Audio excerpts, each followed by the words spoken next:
Mateo 15, versos 1 al 20. Dice de la siguiente manera: Entonces se acercaron a Jesús ciertos escribas y fariseos de Jerusalén, diciendo: ¿Por qué tus discípulos quebrantan la tradición de los ancianos?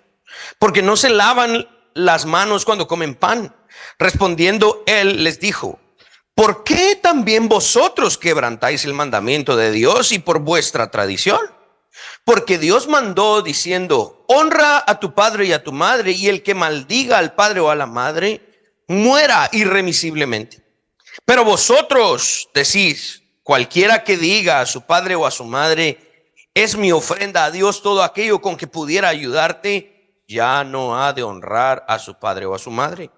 Así habéis invalidado el mandamiento de Dios por vuestra tradición. Hipócritas, bien profetizó de vosotros Isaías cuando dijo: este pueblo de labios me honra, mas su corazón está lejos de mí, pues en vano me honran, enseñando como doctrinas mandamientos de hombres. Y llamando así a la multitud, les dijo: oíd y entended. No lo que entra en la boca contamina al hombre, mas lo que sale de la boca, esto contamina al hombre. Entonces, acercándose sus discípulos, le dijeron: ¿sabes que los fariseos se ofendieron cuando oyeron esta palabra? Pero respondiendo él dijo: toda planta que no plantó mi Padre Celestial será desarraigada. Dejadlos, son ciegos, guías de ciegos. Y si el ciego guiare al ciego, ambos caerán en el hoyo. Respondiendo Pedro le dijo: explícanos esta parábola. Jesús dijo: ¿también vosotros sois aún sin entendimiento? ¿No entendéis que todo lo que entra en la boca va al vientre y es echado en la letrina? Pero lo que sale de la boca, del corazón sale. Y esto contamina al hombre. Porque del corazón salen los malos pensamientos, los homicidios, los adulterios, las fornicaciones, los hurtos, los falsos testimonios, las blasfemias. Estas cosas son las que contaminan al hombre, pero el comer con las manos sin lavar no contamina al hombre. Oremos. Padre Celestial, hemos abierto la Escritura y la hemos leído. Permítenos, danos la habilidad para recapacitar en ella, reflexionar y realmente entender y aplicar responsablemente en esta época en la que hoy vivimos lo que tú diste a entender. Permíteme, como el expositor, no alejarme de lo que fue originalmente inspirado. Amén. Amén. Proverbios 2:22 dice que los impíos serán cortados de la tierra y los prevaricadores serán de ella desarraigados. Este es el lenguaje de juicio, lo cual es parte de la historia de la salvación. El Padre juzgó nuestro pecado en la cruz, lo arrancó, ¿sí? Este mismo lenguaje es el que Jesús está utilizando en contra de los escribas y fariseos en este pasaje. Dice el verso 13: toda planta que no plantó mi Padre Celestial será desarraigada. Esa remoción, en algún sentido incluso violenta, es parte de la historia de la salvación.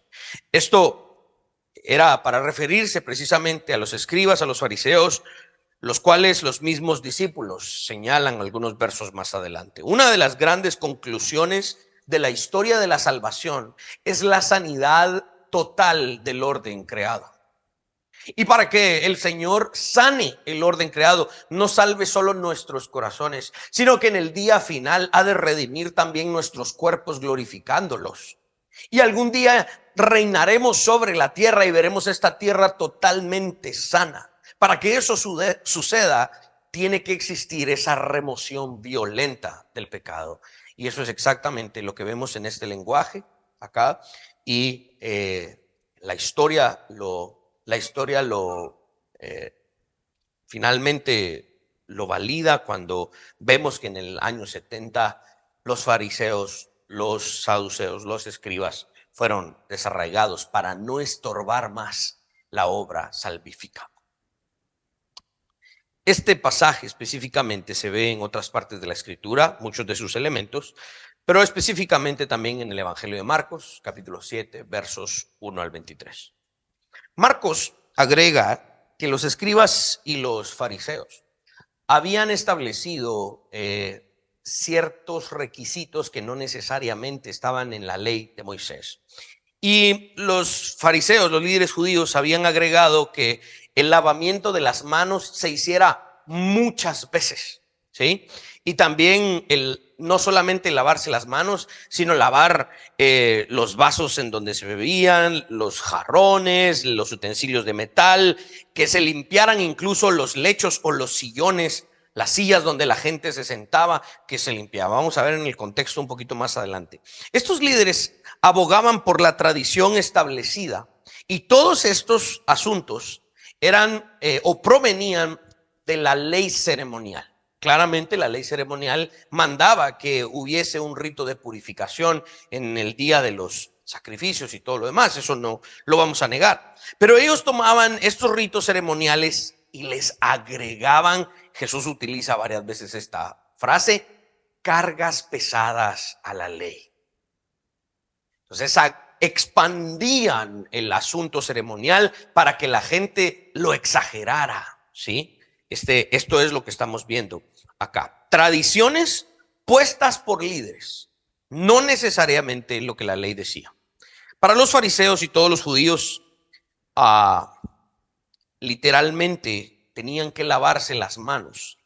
Agarraban agua en una mano y esta mano se la lavaban con el puño, ¿sí?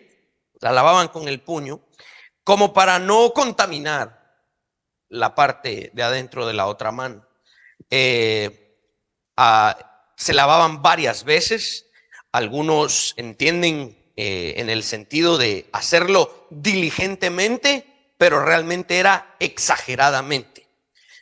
No comer manteniendo la tradición de los ancianos con las manos sucias, obrando religiosamente según la costumbre que les había sido transmitida después de cualquier negocio con algún otro pagano. Si alguien hubiese hecho un negocio con un romano, con un griego, con alguna otra persona de otra nacionalidad, y esa persona se sentó en el sillón en donde hicieron la conversación y la negociación, después de que terminara la negociación, había que lavar las sillas porque ese era un pagano, tal vez nos contaminó.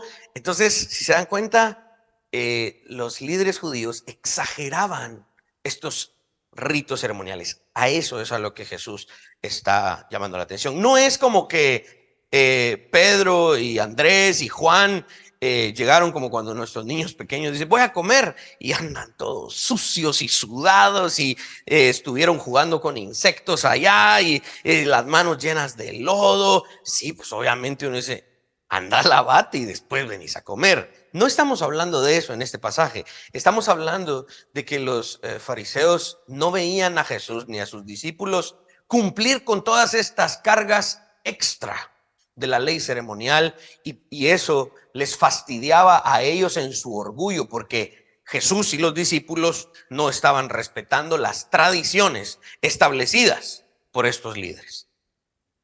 Lavarse las manos antes de las comidas era una de las tradiciones más destacadas en el primer siglo por estos líderes, pero no tenían una base directa en la escritura.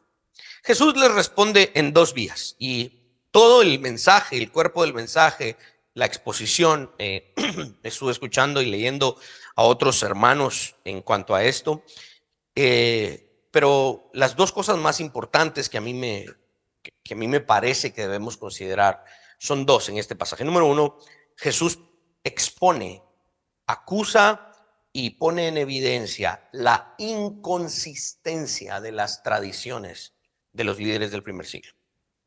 Las expone para que todo el mundo las vea y digan, vean, no son consistentes ni con ellos mismos y no tienen base escritural. Eso es un punto. Y el segundo punto, no menos importante, tal vez el más importante, Jesús pone la atención en la multitud, en la gente, para que la gente aprenda que la verdadera limpieza en la que todo hombre debe estar realmente ocupado es la limpieza del corazón. Entiéndase el camino de santidad o la verdadera santidad. Dos cosas van a gobernar este sermón: la inconsistencia de las tradiciones humanas, que no permite que la verdadera santidad se lleve a cabo. ¿Okay? Primero, los escribas intentaron atar a Jesús y a sus discípulos a las tradiciones impuestas por las sectas judías de aquel momento. La pregunta de los líderes judíos, asume que Jesús y sus discípulos debían obedecer estas tradiciones. A lo que Jesús responde en la misma vía, ¿sí? Jesús no solamente les dice: no voy a obedecer sus tradiciones, sino que les dice: no voy a obedecer sus tradiciones porque ustedes mismos se contradicen. Esta es la forma en la que Jesús va a responder. Porque Jesús establece que la diferencia entre lo que Jesús demandaba es que Jesús estaba citando un mandamiento bíblico. Los líderes judíos estaban citando una tradición humana que es diferente. Jesús y sus discípulos no estaban siendo inconsistentes con la ley de Dios, porque el no lavarse las manos para comer no transgredía la ley ceremonial ni la ley moral. Solamente transgredía una tradición humana que no era vinculante para los hombres, no era obligatoria para los hombres. Por el otro lado, los líderes judíos sí estaban siendo inconsistentes con la ley de Dios, ya que sus tradiciones, este era el problema, sus tradiciones anulaban el mandato de Dios, la cual, por obvias razones, la ley de Dios es superior a cualquier tradición humana. Acá es donde debemos ver la diferencia entre la palabra tradición y la palabra mandamiento. La palabra que se traduce al español como tradición viene del griego paradosis, que significa aquello que se transmite verbal o de manera escrita. Las tradiciones se referían al cuerpo de los preceptos, rituales, que en opinión de los judíos fue pronunciada, este cuerpo de preceptos fue pronunciado oralmente por Moisés, pero ellos no tenían prueba de que Moisés realmente lo había hecho. Y este cuerpo de preceptos eran transmitidos oralmente de manera ininterrumpida de generación en generación. Este era el significado, digamos, de la paradosis o de la tradición rabínica. Estas tradiciones básicamente eran adiciones innecesarias, y el problema no era que solo eran adiciones, es que terminaban anulando la ley de Dios. Ahora, para probarles en su error, Jesús utiliza una palabra distinta. Jesús no hace referencia a una tradición, sino a un mandamiento. Y mandamiento viene del griego entolé, que significa ordenanza, interdicto, una carga, un precepto, una regla prescrita de acuerdo con la cual se hace una cosa, lo cual Dios prescribió en la ley de Moisés. Lo que Jesús cita es algo que Dios sí dijo, sí reveló, sí dejó escrito. Lo que los fariseos citaban era algo que no estaba escrito, sino que ellos mismos solo habían pasado de generación en generación. Esta palabra mandamiento, entolé, delimita específicamente aquello que Dios habló o reveló apodícticamente. Ojo con eso, esa palabra es importante en teología. Apodíctico significa pleno, directo, sin chance a confusión. Esto es lo que Jesús cita, un mandamiento apodíctico, directo. Es decir, pleno y sin confusión. El error de los líderes judíos no consistía solo en confundir la tradición con el mandamiento. Lo peor, lo vuelvo a repetir, era que invalidaban lo que Dios sí dijo con aquello que Dios no dijo y que ellos sí dijeron. Otra vez la historia del jardín del Edén. Dios dijo: no coman. Adán dijo: no te escuché. ¿Cómo? Anuló lo que Dios sí dijo con algo que Dios no dijo, sino que Adán mismo dijo. Es otra vez la historia del jardín del Edén. Por eso es que el motivo de Génesis 3, el motivo literario, es importantísimo entenderlo y dominarlo, porque la dinámica de del hombre autónomamente anulando la voluntad de Dios con su propia arrogancia se repite una y otra vez en toda la Escritura. Y otra vez vemos esto acá. Jesús acusa a los líderes judíos de haber invalidado el mandamiento de Dios. Jesús utiliza el griego akiró, o Mateo escribe utilizando el griego akiró, que significa abrogar, anular, dejar sin efecto, cancelar, decir que no tiene autoridad y que ya no es vinculante. En términos jurídicos eso es muy común, ¿no? Hay una ley y esa ley tiene un reglamento y de repente alguien cita una ley superior, la cual abroga, la cual digamos que anula cualquier otra ley que exista. Y esto era lo que los judíos estaban haciendo. Esta era una acusación muy seria. Jesús acá no los está solo acusando de ser inconsistentes. Imagínense decirle a un abogado, porque aquí están los escribas, los abogados, a un abogado que domina la ley, que se la sabe de memoria, que es por naturaleza el representante de la ley en esos días. Es como llegar con ellos y decirles: ustedes abogados, ustedes mismos no conocen la ley. Es una acusación muy seria, porque esto era acusar a los escribas de ponerse o intentar, osar ponerse por encima de Dios y decir: mi tradición es más importante que lo que tú ordenaste, Dios. Jesús pone en evidencia a los expertos de la ley con el mismo truco que ellos estaban usando. Los expone como los verdaderos transgresores de la ley. Los escribas dijeron: Jesús, tú y tus discípulos son transgresores. Jesús les da la vuelta y les dice: ustedes son los verdaderos transgresores. El ejemplo que Jesús utiliza acá es el ejemplo del mandamiento de honrar a padre y a madre. El judaísmo exigió universalmente el honor del padre y la madre e incluyó allí el apoyo financiero para sus padres cuando estos necesitaban. Cuando los padres fuesen ya ancianos, era honrarles, ayudándoles de manera económica. Algunos, como Flavio Josefo y muchos otros rabinos, consideraban esta exigencia como uno de los mandatos más importantes de toda la ley judía del primer siglo.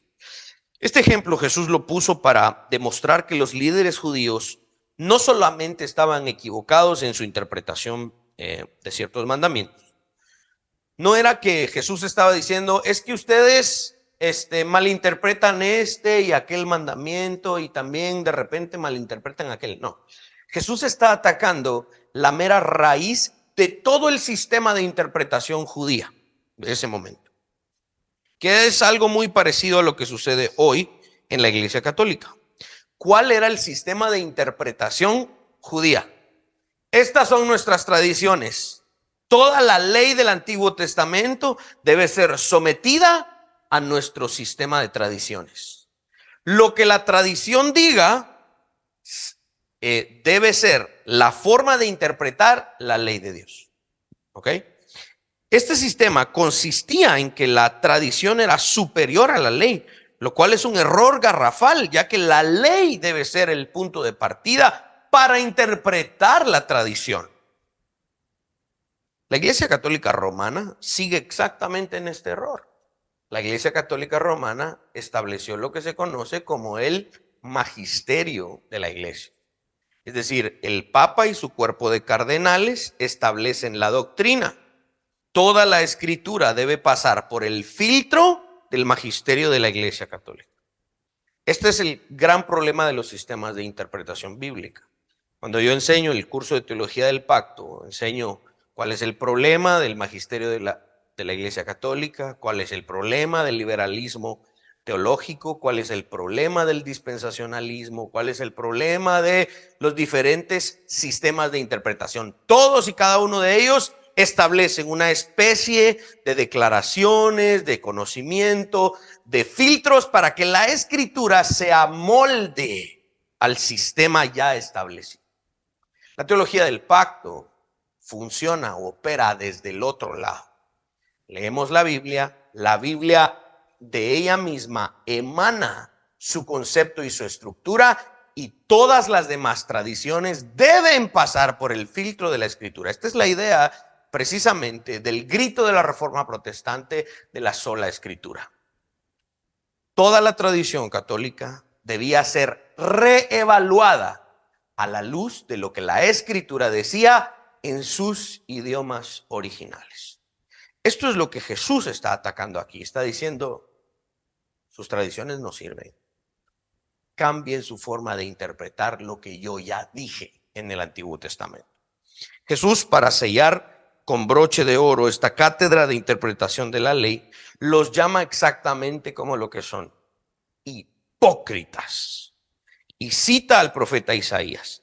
La cita original de Jesús está en Isaías capítulo 29, verso 13. Si me ayudas ahí, Henry, con la siguiente diapositiva, dice pues el Señor, porque este pueblo se acerca a mí con boca y con sus labios me honra, pero su corazón está lejos de mí y su temor de mí no es más que un mandamiento de hombres que les ha sido enseñado.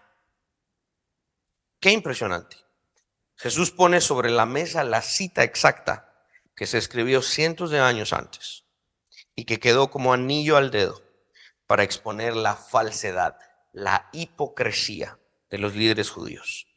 Juan Calvino nos regala en su comentario una cita que puede ser muy acorde a esto. Ayúdame, Henry. Dice Juan Calvino: puesto que el culto de Dios es espiritual y como nada le agrada sino va acompañado de la sinceridad interior del interior del corazón, son hipócritas los que hacen que la santidad consista en una ostentación exterior. Juan Calvino desarrolla una serie de enseñanzas precisamente sobre esto.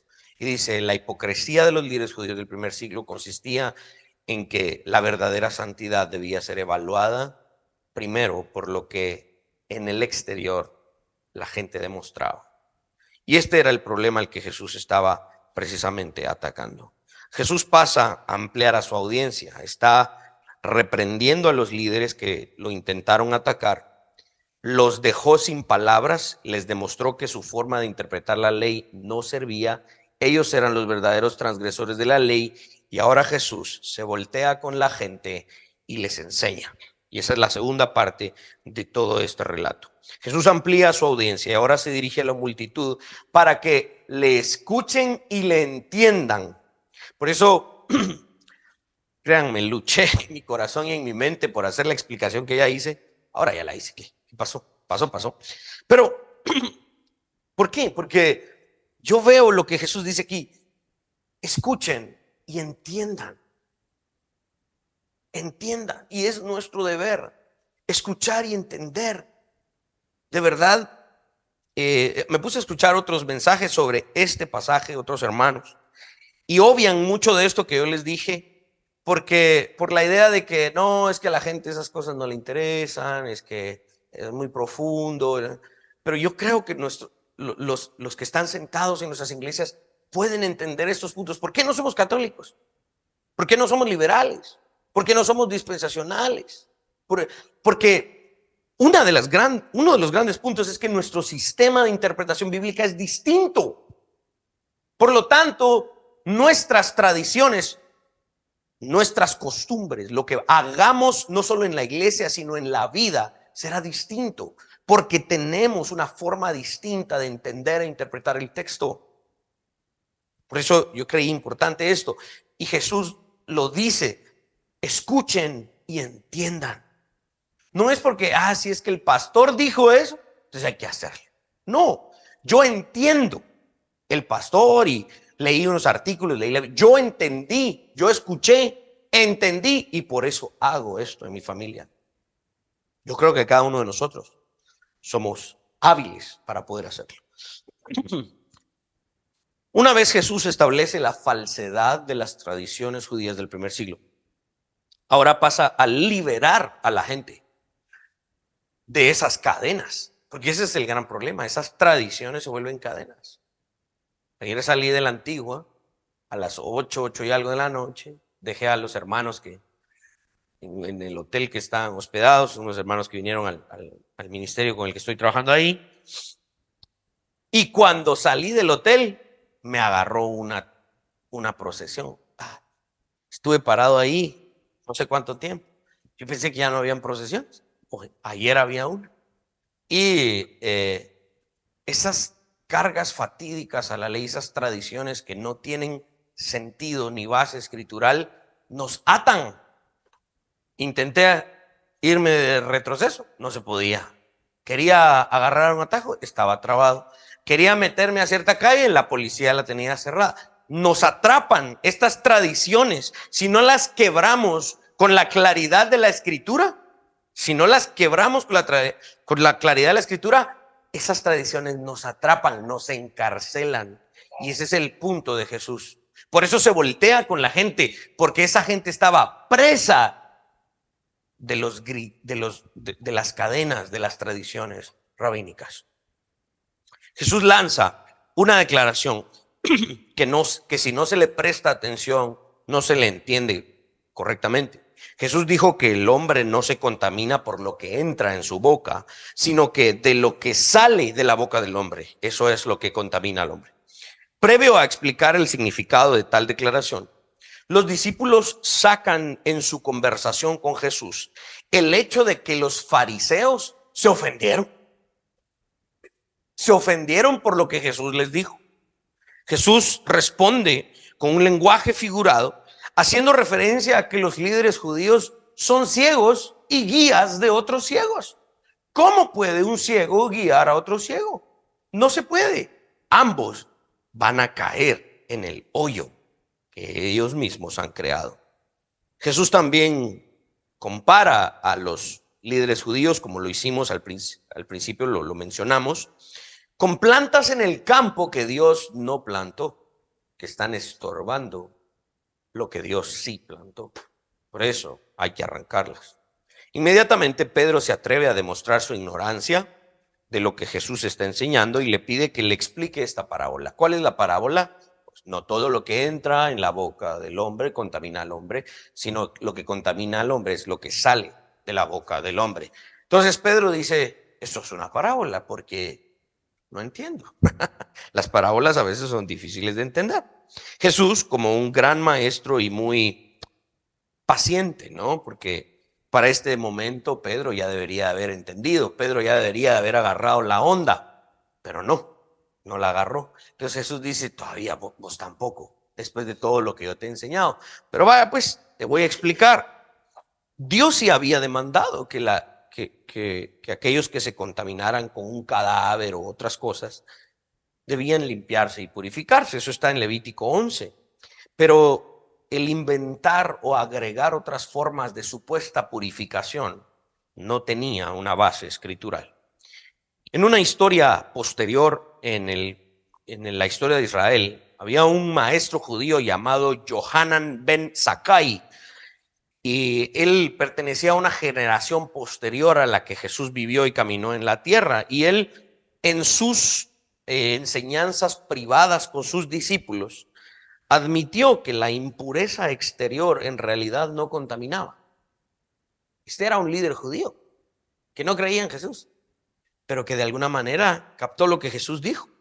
Uno simplemente, decía este maestro, uno solamente debe guardar los mandamientos de Dios acerca de la pureza. Pero este tipo de enseñanzas, incluso si se habían generalizado, no se enfatizaba públicamente. ¿Por qué? Porque no convenía para la religión judía imperante que la gente se aflojara en las tradiciones. Porque cuando la gente ya no respeta las tradiciones impuestas por estos líderes perdían su poder, perdían su dominio sobre las multitudes. Así que tenían que mantenerlos atados a estas tradiciones. Jesús enseña que la limpieza en la que los hombres realmente deben ocuparse es la limpieza del corazón. En otras palabras, la verdadera santidad. Los líderes judíos decían que la impureza se encontraba en el exterior del hombre, pero Jesús enseña que el interior del hombre, el corazón del hombre, es un lugar verdaderamente sucio y corrompido. Jesús dice que el hombre no se contamina con lo que toma del exterior, para ingresarlo a sí mismo. Más bien enseña que el hombre ya está contaminado por su pecado y la herencia de pecado que ha heredado, valga la redundancia, de Adán. Según la Biblia, el corazón del hombre es el centro no solo de la actividad espiritual, sino de todas las operaciones de la vida humana. El corazón es el hogar de la vida personal y por eso se designa al hombre según su corazón. El corazón es también el asiento de la conciencia, según Romanos 2, versos 15. El corazón es naturalmente malvado, dice Génesis 8:21, y por lo tanto contamina toda la vida y el carácter del hombre. Esto lo encontramos en Mateo 12, en Mateo 15, como lo estamos viendo ahora. Por lo tanto, el corazón debe ser cambiado, debe ser regenerado, según Ezequiel 36, Ezequiel 11, Salmo 51. Antes de que un hombre pueda obedecer a Dios voluntariamente, el hombre necesita un corazón nuevo. El proceso de salvación comienza en el corazón por la recepción del creyente del testimonio de Dios, mientras que el rechazo del testimonio de Dios es precisamente el endurecimiento del corazón. La dureza del corazón se evidencia en las opiniones ligeras que un hombre tenga sobre el pecado. Ay, sí, hombre, eso es mal, pero todo el mundo lo hace. Es alguien que tiene el corazón endurecido. La dureza del corazón se evidencia con el reconocimiento parcial y una parcial confesión de su pecado. El orgullo, la presunción, la ingratitud, la despreocupación por la palabra, la escritura y las ordenanzas de Dios, la falta de atención a las providencias divinas, asfixiantes convicciones de conciencia, evitando la represión, presunción e ignorancia general de las cosas divinas. Ese es el estado del corazón. Ese es el lugar del corazón del hombre. Un corazón duro, sucio, que ya está contaminado. No porque tuvieran sucias las manos. No. Es el interior del hombre, lo que el ojo natural del hombre no ve. Eso está sucio. Este lenguaje muy acertado y directo se queda corto a cómo Jesús lo enseñó. Jesús dijo que lo que sale de la boca del hombre es porque salió primero del corazón. Eso contamina al hombre. Ayúdame con la siguiente diapositiva, versos 19 y 20. Porque del corazón del hombre salen los malos pensamientos, los homicidios, los adulterios, las fornicaciones, los hurtos, los falsos testimonios, las blasfemias. Estas cosas son las que contaminan al hombre. Pero el comer con las manos sin lavar, yo le voy a agregar, no contamina al hombre. Jesús no está diciendo que tenemos que ser sucios y antihigiénicos. Ese no es el punto del pasaje. O sea, no, nuestros hijos nos pueden decir, Jesús dijo que puedo comer con las manos sucias, así que te aguantás, mamá, voy a comer con las manos sucias. Ese no es el punto del pasaje. No está en toda la latitud del pasaje. Jesús, aquí podrían estar doctores diciéndonos, Jesús entonces era un ignorante de las bacterias. No, Jesús no está tratando eso. Yo me lavo las manos antes de comer, yo obligo a mis hijos a que lo hagan, ¿verdad? Lucas todavía no se puede lavar las manos, entonces con toallitas húmedas, lo limpiamos porque el niño pasa gateando todo el día, se ha metido pedazos de madera, fichas, la vez pasada creo que un grillo se quería meter, no sé, o sea, los limpiamos porque obviamente es antihigiénico, pero Jesús, ese no es el punto que Jesús está tratando acá. Jesús está destruyendo la hipocresía de los líderes judíos, que creían que por lavarse las manos muchas veces, por lavar mucho los platos, los vasos y los sillones, ellos ya eran aceptos delante de Dios. Hipócritas. Lo único que nos hace justos, santos, limpios delante de Dios es lo que Él hace por nosotros. porque el agua física jamás va a llegar a este lugar, jamás, ni el jabón, ni del detergente, cualquier cosa que usemos para lavar nuestros cuerpos físicos, jamás serán suficientes para limpiar la verdadera suciedad que habita en nuestro corazón humano. El punto de Jesús no es la falta de higiene. En todo caso, sería la falta de higiene espiritual. El peor lugar, el ser humano, en donde residen todas estas cosas. Y no quiero sonar dramático, pero a veces no lo puedo evitar. Pero es por gracia y misericordia que no hemos cometido homicidio. Es solo porque Dios es bueno que tú no has cometido fornicaciones, blasfemias. Porque eso se puede cometer en un instante. Pero es por gracia y misericordia que ninguno de nosotros lo ha hecho. Ahora, lo hemos deseado, todo eso y más. Por lo tanto, somos culpables, aunque no lo hayamos ejecutado, pero lo hemos cometido en nuestro corazón. Y eso nos condena directamente al infierno.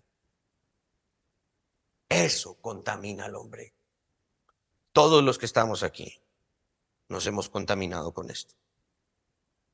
Dense cuenta que esto está lleno de evangelio. La verdadera limpieza del corazón del hombre es lo que se necesita y no se logra con un rito exterior de purificación. Eso sería hipocresía. Ir a rezar tantas Aves Marías, ir a pagar tantos turnos para la procesión, ir a dar esto, dar mucho a los pobres, hacer muchas cosas externas con tal de obtener el perdón de esto. Hipocresía. Sí, damos a los pobres, ayudamos a los ancianos, hacemos buenas obras, pero no para ser limpios. Es al contrario, es porque el Señor nos ha limpiado de todo esto que yo hago buenas obras. Sería un hipócrita creer que por lo que yo hago soy libre de esto. Eso es la hipocresía a la que Jesús está atacando. Un cuerpo físico puede ser muy limpio y sano, pero el corazón de tal persona puede estar totalmente sucio y corrompido. Solo Jesús puede llegar a limpiar donde los ritos ceremoniales nunca pudieron llegar a limpiar. Por eso era necesario que todo el sistema ceremonial fuese cumplido, abolido en Cristo, porque Él lo cumplió en su sacrificio. Amén. Espero de alguna manera haber expuesto el significado original. ¿Cómo aplicamos esto? La primera aplicación, tengo algunas ahí y las puse en sus bosquejos. La adoración a Dios. Esto es bien importante. Modos de adoración inventados por el hombre no complacen a Dios. Todas aquellas expresiones externas que muchos utilizan hoy para adorar a Dios y que muchas veces llevan la intención, lamentablemente, de orgullo para mostrarse más reverentes y más santos, son productos de hipocresía que gobiernan tales corazones. El hipócrita generalmente le da mucha importancia a las cosas externas, por sobre aquello que realmente importa en el interior, ¿sí? Hemos de tener mucho cuidado si nuestro corazón busca con mayor afán darle mayor importancia a los adornos, a la ornamentación y darle más importancia a eso que lo que Dios demanda, que es un corazón contrito, humillado, un corazón que de verdad busca alabar al Señor. Piensen en un momento, miren cómo lo hacemos acá. ¿Qué tenemos para adorar al Señor? Me gusta mucho cómo lo pone Steve Ottolini. Una iglesia necesita dos muebles para cambiar el mundo: el púlpito y una mesa con el pan y el vino. Eso es todo lo que necesita una iglesia para cambiar el mundo. ¿Qué utilizan hoy nuestras iglesias? Máquinas de humo, luces, grandes pantallas que cubren todo el escenario. La nuestra es de 50 pulgadas, tampoco es chiquita. Pero no es algo, se ríe, no es nada ostentoso. Habían dos reglas ahí tiradas y le dije a don Armando, a mi suegro: hágame una cruz. Y quedó bonito. Pero no es algo ostentoso, no le estamos dando, no estamos poniendo nuestro corazón en cómo se, Willy, que se apaguen todas las luces y que vos te mires en el escenario. No ponemos nuestra mirada en esas cosas y nunca debemos ponerla. Porque Dios está buscando adoradores que le adoren en espíritu y en verdad, en aquello que el ojo humano no ve. Entonces, cualquier cristiano que no está acostumbrado al significado y a la verdadera adoración, entra por nuestra puerta y dice: ay, Dios mío, estos ni se esfuerzan, miren cómo tienen el escenario, miren, no hay ni tarima, miren, no hay luces, miren aquí, miren allá. Es porque no ha entendido que lo que realmente importa es la adoración del corazón y no lo que ornamenta. La adoración a Dios no necesita de muchos adornos que deslumbren el ojo natural, grandes decoraciones y elementos extravagantes para impresionar a los que asisten. No están dentro de lo que Dios manda. Dios demanda que se le adore en espíritu, con honestidad y humildad de corazón. Así solo haya voces cantando salmos e himnos y cánticos espirituales. Tengamos cuidado de nunca, mis hermanos, en esta aplicación, ¿sí? ¿Cuál fue el punto?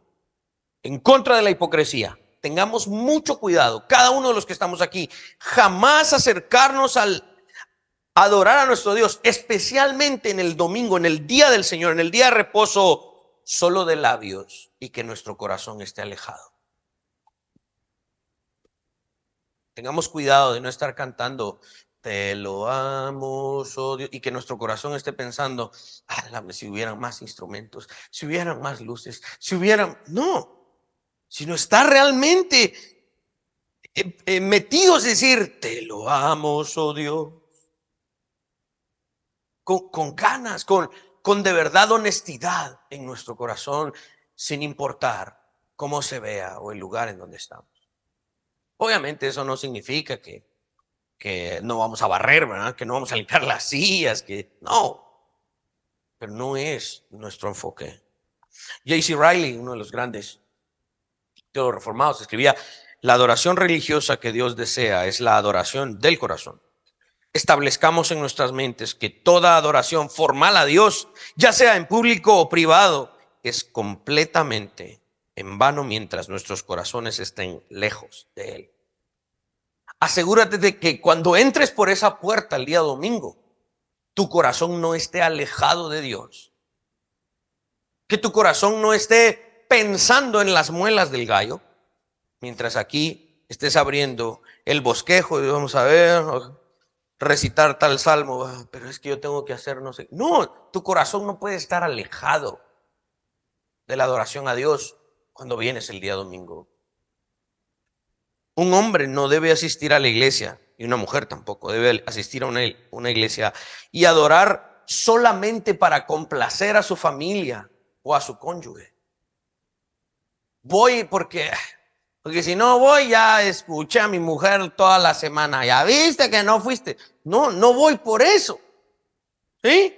Los niños y adolescentes deben arrepentirse si asisten a la iglesia solo porque sus padres los obligan. No, no puede existir en los chicos el asunto de otra vez vamos a ir a esa iglesia tan aburrida, ese pastor que como predica de largo. No, los niños y adolescentes no pueden venir solo porque sus padres los obligan. Este pasaje nos ayuda a entender que Dios condena eso seriamente. En el estudio de este pasaje me doy cuenta de que yo coseché varios problemas y consecuencias porque en mi adolescencia me caía mal que mi mamá me arrastrara a la iglesia, y Dios me cobró eso porque mi corazón estaba alejado de su adoración y venía solo porque me obligaban. Ahorrémonos esas consecuencias. Aunque por gracia de Dios, tal obligación y ese arrastre que mi mamá hizo para ir a la iglesia, y no se me olvida, no vamos solo a la iglesia, vamos al estudio bíblico, que son 2 horas antes. Y lo quiero ver ahí. Por gracia de Dios, el que me haya obligado resultó para bien. Resultan para bien en muchos casos. Pero hemos de tener cuidado si nuestro corazón está lejos y solo estamos de labios. Vean las palabras del profeta, cómo en una imagen tan hermosa y maravillosa destruye nuestra vida. Que no seamos un pueblo que de labios se acerca a Dios, pero el corazón está alejado. Dios nos guarde de eso. De verdad que el venir a la iglesia sea un motivo de gozo, de alegría. Que el culto familiar que estamos practicando ahora no sea solo porque el pastor lo dijo que hay que hacerlo. No. Ya son las 7:30, 8 de la noche. Vamos a tener culto familiar. Qué alegría. No solo nuestros labios, sino nuestro corazón está allí, involucrado, gozándose. La segunda aplicación que quiero traer a la mesa es la interacción con los incrédulos. Tal como vimos, los líderes judíos tenían miedo que su interacción con los incrédulos los contaminara porque ellos eran muy santos. Estaban llenos de inmundicia, dijo Jesús. No podemos dejar que los negocios cotidianos de la vida nos hagan creer que nos contaminamos delante de Dios. Los líderes judíos creyeron que los negocios cotidianos de la vida con aquellos que no eran miembros del Israel del pacto, ellos creían que esas interacciones los contaminaban. Pero miren, Jesús no intercedió por sus discípulos para que sus discípulos no tuviesen contacto con el mundo. Al contrario, la oración sacerdotal en Juan 17 es que Jesús envió a sus discípulos en medio de los paganos para anunciarles el evangelio, y eso requería que se involucraran con ellos, que estrecharan las manos, que los invitaran a comer, que fueran de alguna manera conocidos, personas que se relacionaban todos los días con ellos sin contaminarse con sus tradiciones. Lo que Jesús pidió a su Padre fue que sus discípulos no se convirtieran en paganos, que sus discípulos no fuesen arrastrados por las tradiciones paganas, sino que a pesar de estar en medio de ellas, no se contaminaran. Recuerdo un amigo que en aquel tiempo, cuando salimos de tercero básico, él es muy hábil para todo el tema del dibujo y todo lo demás, y en ese tiempo era famosa una escuela, no sé, creo que todavía existe, se llamaba Quinal o Quinal, y era una escuela de donde iban a estudiar muchos que tenían esa habilidad, y era una escuela eminentemente católica. Y me recuerdo que me contó que, imagínense, patojos de cuarto bachillerato, que teníamos 15, 16 años, y la escuela era católica, y entonces de repente pasaba tal procesión, mini procesión adentro de la escuela, y todos los patojos se tenían que arrodillar.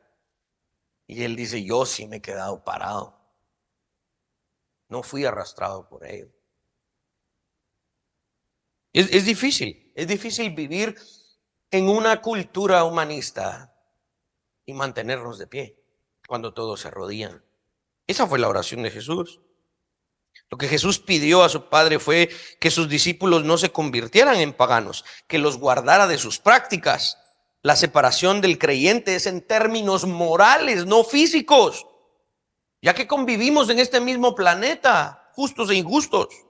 Claramente hemos de tener sabiduría en nuestra interacción con los incrédulos.